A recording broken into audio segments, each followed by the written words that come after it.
Something to report in the Georgia Senate race. There's actually 2 Senate races, and this one will advance to a runoff. This morning, Georgia is the battlefield. The roadmap for Democrats to take back the Senate has narrowed. 2 seats that could determine the control of the U.S. Senate. We are going to have a potentially determinative Senate runoff in Georgia in January.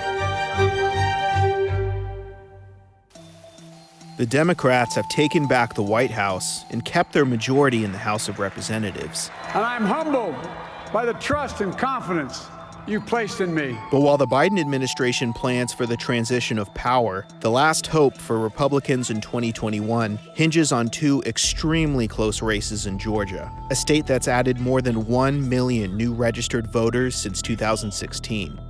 Georgia law requires a runoff election when no candidate gets 50% of the total vote. Neither of the 2 races managed to pull this off. And now, if both Democrats win, Vice President-elect Kamala Harris could break the Senate's 50-50 tie on votes, giving Democrats control. If one or neither does, Republicans will keep their majority, and with it, their ability to slow President-elect Joe Biden's agenda for the next 2 years. And with millions of dollars in campaign money expected to pour into the state, the future of the U.S. Senate hangs in the balance.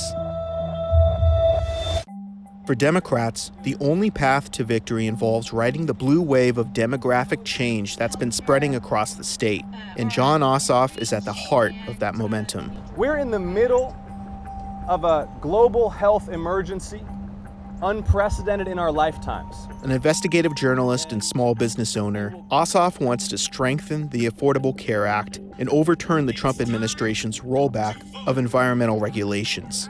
He's facing Republican incumbent David Perdue. A first-term Republican and key Trump ally, Perdue received 49.7% of the vote, narrowly missing the 50% threshold to win.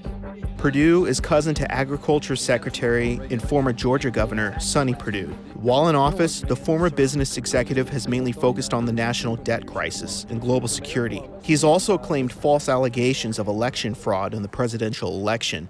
In the other race, Reverend Dr. Raphael Warnock is the notable pastor of Atlanta's historic Ebenezer Baptist Church, where Martin Luther King once preached. He rose to prominence in Georgia politics as a leader in the campaign to expand Medicaid under the Affordable Care Act. Warnock is running on a platform to end mass incarceration, fight voter suppression, and uphold Roe v. Wade, making him a symbol of the demographic shift in the state.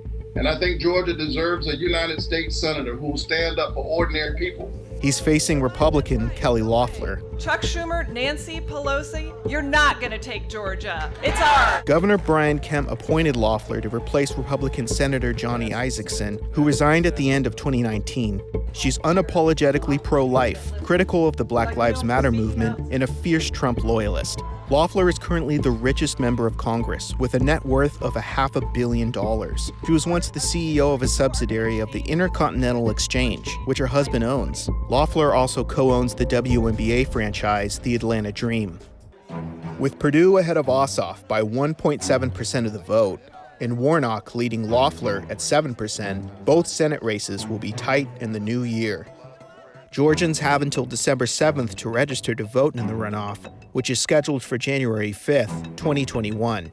With Georgia as the only state to have 2 open Senate seats this election, if Democrats win either, it will be their second win in 8 statewide runoffs since 1988. So we are working very hard to win Georgia, and we believe that we have a very good chance of winning. Whoever wins will not only represent the state of Georgia, but will greatly influence how much power President-elect Biden and the rest of the Democratic Party will yield for the next 2 years.